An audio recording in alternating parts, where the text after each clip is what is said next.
बिस्मिल्लाहिर्रहमानिर्रहीम, अस्सलाम वालेकुम। नाज़रीन, मौलाना तारिक जमील साहब के हवाले से इस वक्त एक वीडियो सोशल मीडिया के ऊपर वायरल है, जो कि इस वक्त मेरी स्क्रीन पर भी आप देख रहे हैं कि मौलाना तारिक जमील साहब से एक नौजवान है, छोटा बच्चा है, छोटी उम्र का, वो आकर हाथ मिलाने की कोशिश करता है, लेकिन मौलाना उससे हाथ नहीं मिलाते और उनका स्टाफ, रेंजर्स के लोग भी उनके साथ है और उनका स्टाफ उनको पीछे कर देता है। अब ये एक पिक्चर है, एक एपिसोड है और एपिसोड का एक रुख है कि मौलाना से एक बच्चे ने हाथ मिलाने की कोशिश की और मौलाना ने उससे हाथ नहीं मिलाया। इसके ऊपर नाक़दीन ने बहुत तनकीद की कि मौलाना तारिक जमील साहब मुतकब्बिर हो गए हैं, उनको अल्लाह ने इतनी इज़्ज़त दे दी, फेम दे दी और वो इतने मुतकब्बिर हैं कि अब वो हाथ भी नहीं मिलाते किसी से।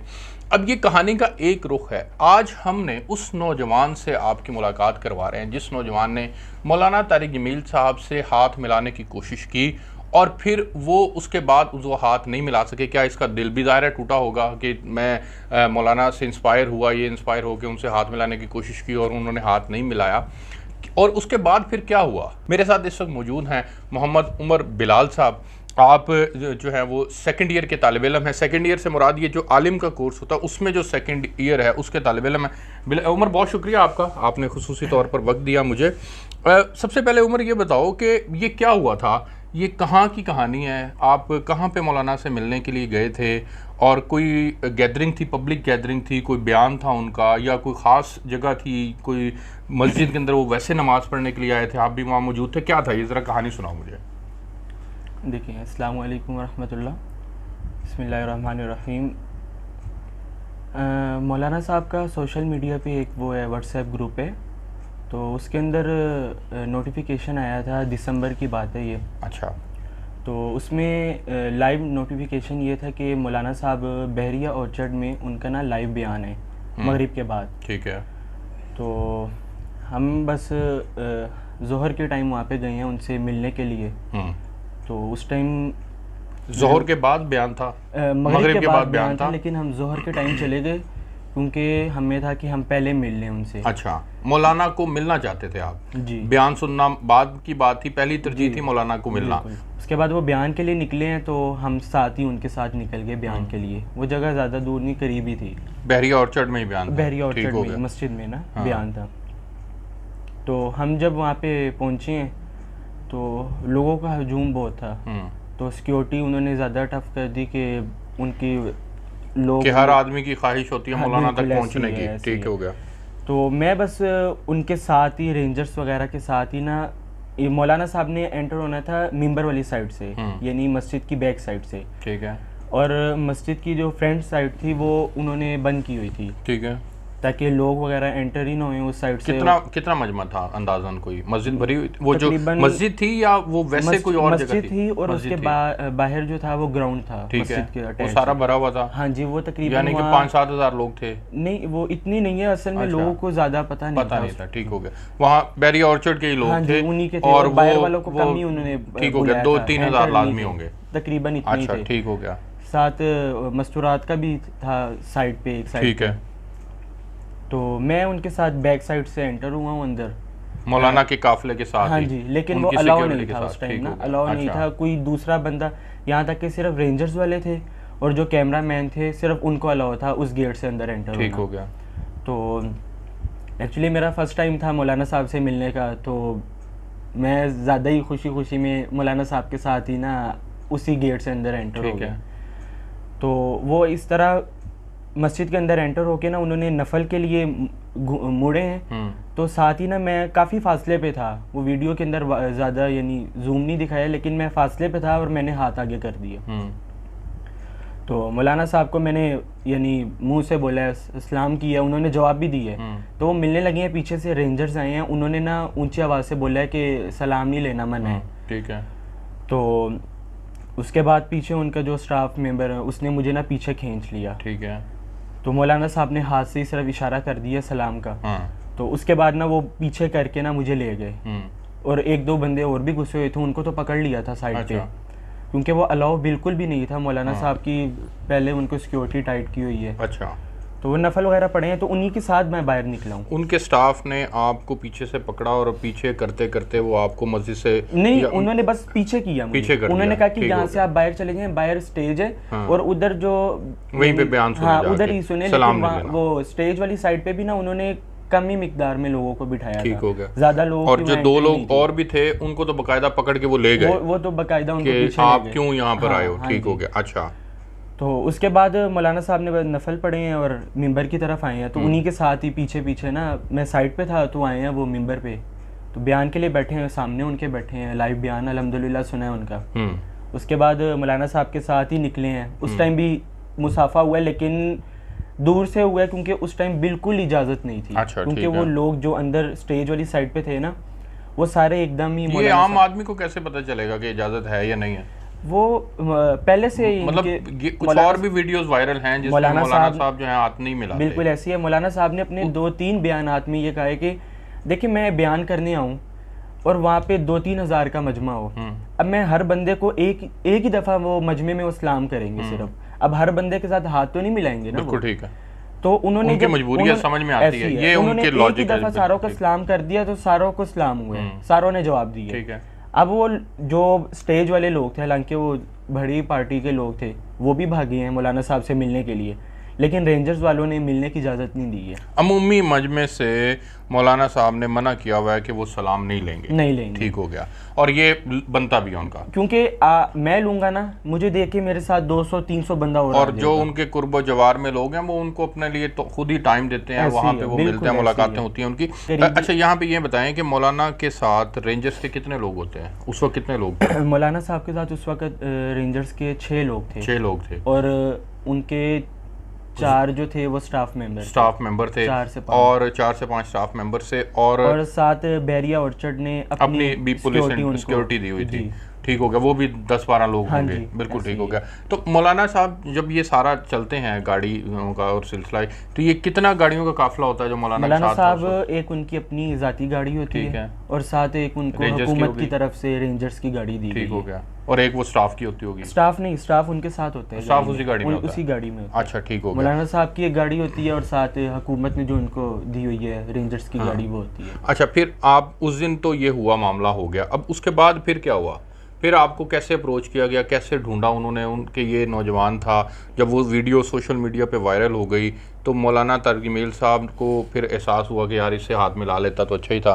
तो उनको बहुत ज़्यादा उनके ऊपर तनकीद जब हुई तो आप तक कैसे रसाई मुमकिन हुई? देखिए, ये ऐसा नहीं है, वीडियो जब वायरल हुई है तो ये वायरल इस हादसे के तकरीबन 3 से 4 माह बाद हुई है। अच्छा, उसके बाद हुई है। ठीक है। मैं जिस दिन लाइव बयान सुना है, ये जिस दिन ये वीडियो बन रही थी, और ये वीडियो भी जिन्होंने बुलाया हुआ था मौलाना साहब को बयान के लिए, ये उन्हीं के स्टाफ ने बनाई है ये वीडियो। अच्छा। ये बाहर का कोई बंदा नहीं था, ये उन्हीं के स्टाफ थे। उनकी तरफ से वीडियो वायरल हुई है? हाँ जी, उन्हीं की तरफ से हुई है। तो आगे किसी ने वो वीडियो लीक कर दी। ठीक हो गया। तो मौलाना की से किसी को इख्तलाफ होगा, कोई नज़रियाती इख्तलाफ होगा, उन्हीं लोगों ने जो इंतज़ामिया थी उन्होंने वीडियो बनाई और उन्हीं में से किसी ने ये तो अपनी तरफ से सोशल बयान के कोई 4-5 महीने के बाद, यानी इन दिनों में वो वीडियो वायरल हुई है। ठीक हो गया। जब वीडियो वायरल हो गई तो फिर क्या मौलाना ने फिर बुलाया आपको? वीडियो वायरल हो गई, उसके बाद वो वीडियो सबसे पहले वायरल हुई है टिकटॉक पे हुई है। ठीक है। टिकटॉक ऐप है, उसके ऊपर वायरल हुई है। तो जिस बंदे ने वायरल की थी वो मौलाना साहब का बयानात का एक चैनल चला रहा था। ठीक है। यानी उनका फ़ैन था वो। अच्छा। उस बंदे ने जब ये वीडियो डाली है तो इस वीडियो की वजह से उस बंदे का चैनल जो था ना वो इम्प्रूव हो गया। ठीक है। उसको व्यूज़ भी मिले, लाइक्स भी मिले, और लोगों ने उस वीडियो के ऊपर बहुत नेगेटिव कमेंट्स किए थे। उसके उसके पीछे नात लगी हुई थी हालांकि उस वीडियो के पीछे।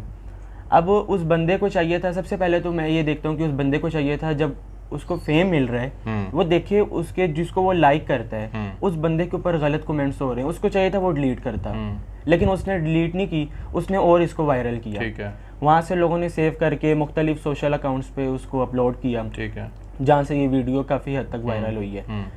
और हालांकि जब ये वीडियो बनी है उसके तकरीबन अगले महीने ये वीडियो मेरे पास आई थी। ठीक है। लेकिन आपने नहीं की क्योंकि अच्छा, आपने आपकी मोहब्बत का रिश्ता है मौलाना तारिक जमील साहब से। अब वीडियो वायरल हो गई, उसके बाद मौलाना ने आपसे रब्ता किया? देखिए, उसके बाद भी फिर हमने पहले असिस्टेंट से बात की कि ना मौलाना साहब को ये वीडियो किसी तरह पहुँच जाए ताकि उनसे हमारा रब्ता हो सके। अच्छा। तो उनके ड्राइवर के थ्रू फिर हमने रब्ता किया मौलाना साहब से। तो तब मैं एक्चुअली जमात में चल रहा था, तबलीगी जमात में गए थे, तो तब मेरा रब्ता मौलाना साहब से तो नहीं हो पाया, लेकिन ना मेरा मौलाना उनके जो बेटे हैं मौलाना यूसुफ जमील साहब, उनसे रब्ता हुआ था।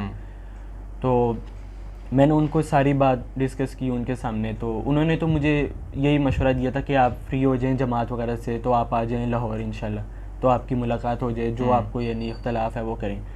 तो मैंने तो उनको यही कहा कि मुझे कोई इख्तलाफ नहीं है, मुझे सिर्फ ये दुख है कि मेरी वजह से मौलाना साहब की क्यों लोग उनके बारे में क्यों नेगेटिव बातें कर रहे हैं। ठीक हो गया, आपको कोई उनसे इस मसले को लेकर के कोई इशू नहीं है, तो आपकी फिर उसके बाद से अब तक मुलाकात नहीं हो सकी? लेकिन नहीं, उसके बाद अल्हम्दुलिल्लाह 2 दफ़ा मुलाकात, 2 दफ़ा हो चुकी है। उसके बाद आए हैं, मौलाना साहब से मिला हूँ मैं। अच्छा, मौलाना साहब को ये वीडियो दोबारा दिखाई है तो मौलाना साहब ने अल्हम्दुलिल्लाह गले लगाए है। अच्छा, मौलाना साहब माजरत कर रहे थे मेरे से कि बेटा हजूम इतना होता है लोगों का, अब मैं एक एक बंदे से अगर मिलूं तो फिर इस तरह। अच्छा, तो मौलाना साहब ने आपको बुला के बकायदा आपसे माजरत की है बाद में? ठीक हो गया, अल्हम्दुलिल्लाह उन्होंने अपने घर बुलाया है, वहाँ पे अच्छा। इकराम किया उन्होंने हमारा। और उस टाइम अल्हम्दुलिल्लाह गोल्डन टाइम था हमारे लिए, क्योंकि उस टाइम हम अकेले थे, ठीक है। और कोई भी नहीं था। अच्छा। मौलाना साहब और हम ही थे। ठीक है। तो मैं तो मौलाना साहब को मैंने सबसे पहले जाके मौलाना साहब से माजरत की, क्योंकि बेसिकली देखा जाए तो आप ये समझ रहे हैं कि आपकी वजह से हुआ, मेरी वजह से ठीक हो गया, ये अच्छी क्योंकि बात है। मैं इस चीज़ को समझता हूँ कि अगर मैं एक चीज़ अलाउ ही नहीं है, एक जगह जाना अलाउ नहीं है, हुकूमत की तरफ से भी हो, अगर हम वो एक तरह का मैंने गलत किया वहाँ पे, अगर मैं ना जाता, ना इस तरह की कोई वीडियो बनती, ना मौलाना साहब के खिलाफ लोग होते, तो मेरी गलती थी। फिर मौलाना ने उस पर क्या रद्द-ए-अमल दिया अपना? मौलाना साहब ने तो सबसे पहले, हालांकि उनका कोई हक नहीं बनता कि वो मेरे से माजरत करें, वो माशाल्लाह बहुत अल्लाह वाले, हाँ जी अल्हम्दुलिल्लाह। अच्छा, तो मैंने भी उनसे माजरत की, और उसके बाद उन्होंने फिर कहा कि गले वगैरह लगाया, उसके बाद उन्होंने घर बुलाया, फिर इकराम वगैरह किया, फिर उन्होंने खुद कहा कि उस टाइम अगर नहीं यानी सलाम हो सका तो आओ अब मेरे साथ पिक ले लो। अच्छा, तो उनके साथ अल्हम्दुलिल्लाह बैठे, पिक लिया, पिक वगैरह ली, वीडियोस बनाई। ये पिक्स आप देख भी रहे हैं साथ साथ स्क्रीन के ऊपर जी। तो उसके बाद फिर मौलाना साहब ने कहा था कि बैठो, लेकिन ना बस हम लोगों ने यही समझा कि हमारा अल्हम्दुलिल्लाह मेन काम था कि मौलाना साहब को बताना कि हमारी गलती थी यहाँ पे, ताकि मौलाना साहब के दिल में कोई ऐसी बात ना है। अल्हम्दुलिल्लाह वो बहुत सखी बंदे हैं, बहुत सखी आदमी हैं। बिल्कुल ठीक है, आपका उमर बहुत शुक्रिया। उमर की मुकम्मल तफसील नाज़रीन के हुआ ये था कि एक्चुअली में ये सलाम ले रहे थे, मौलाना के साथ बहुत ज़्यादा मजमा होता है, सिक्योरिटी के मामलात होते हैं, और इस बुनियाद के ऊपर हुकूमत ने भी उनको सिक्योरिटी फराम की हुई है, तो ये मुश्किल हो जाता है हर आदमी से सलाम लेना। जिसकी लाखों में फ़ैन फॉलोइंग हो, वो किस किस से सलाम लेगा?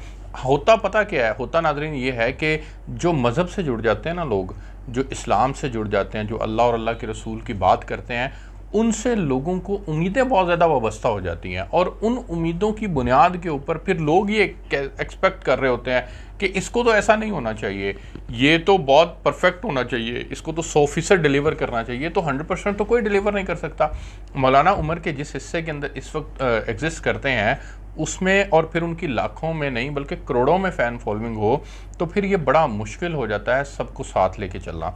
तो ये सारी एपिसोड है कि इनकी मुलाकात उस इंसिडेंट के बाद अगले दिन भी हुई थी, और फिर वीडियो के वायरल होने के बाद भी इनकी मुलाकात हुई। मौलाना ने बाकायदा माजरत की, मौलाना ने इनके सीने से लगाया और इनसे माजरत भी की, और इन्होंने भी उनसे माजरत की। तो ये तमाम कहानी आपके सामने रखने का मकसद ये था कि बड़ा अपने दिल को बड़ा करें, और गैर ज़रूरी है अगर हम किसी के ऊपर बिला वजह तनकीद करें, बिला वजह लोगों को इस बुनियाद के ऊपर तनकीद के निश्तर उनके ऊपर चलाएं कि वो क्यों जो है वो इस तरह का रवैया अपनाते हैं, जबकि उनके लिए ये आप किसी और उसमें चले जाएं। क्या इमरान खान साहब से कोई मिल सकता है? क्या शहबाज शरीफ साहब से कोई मिल सकता है? क्या नवाज शरीफ साहब से कोई मिल सकता है? मरियम बीबी से पिछले दिनों एक उनकी पार्टी की अपनी रुकन थी, सिर्फ कचहरी के अंदर उनके साथ पास से गुजरते हुए हल्की सी कॉनी टच हुई थी, तो उसके ऊपर जो मरियम के स्टाफ ने और जो वहाँ पर मरियम का अपना रवैया था वो भी आप देख सकते हैं कि वो क्या था। उनके ऊपर तो कोई तनकीद नहीं आप करते। इमरान खान साहब से उनकी अपनी जमात के सेनेटर्स ने, MNAs ने मिलना हो तो कई कई घंटों का इंतज़ार है। मुझे याद है मैं एक दफ़ा बनी गाला में इमरान खान साहब के पास था, तो वहाँ पे हामिद खान साहब कितने सीनियर पॉलिटिशियन है उस वक्त, तो वो बिल्कुल करीब थे उनके, उनको भी घंटों इंतज़ार करवाया था खान साहब ने मुलाकात के लिए। मैं गवाह हूँ इस बात का। तो जब पॉलिटिशियंस की बात आती है तो उस वक्त तो जनाब सारे के सारे कहते हैं कि नहीं जी वो उनकी मजबूरियाँ हैं, तो क्या इनकी मजबूरियाँ नहीं होती? किसी फ़नकार की मिसाल ले लें आप, कोई किसी फ़नकार से मिल सकता है, उनके साथ भी सिक्योरिटी होती है, वो भी नहीं मिलते। अपनी मर्जी के लोग जो वो समझते हैं कि इनसे मेरा ताल्लुक़ है, उनसे मुलाकात हो सकती है, तो फिर तनकीद अकेले मौलाना तारिक जमील पे नहीं होनी चाहिए। मैं आपसे इजाज़त चाहूँगा, आपसे जो है वो चीज़ें जो हैं और अहवाल शेयर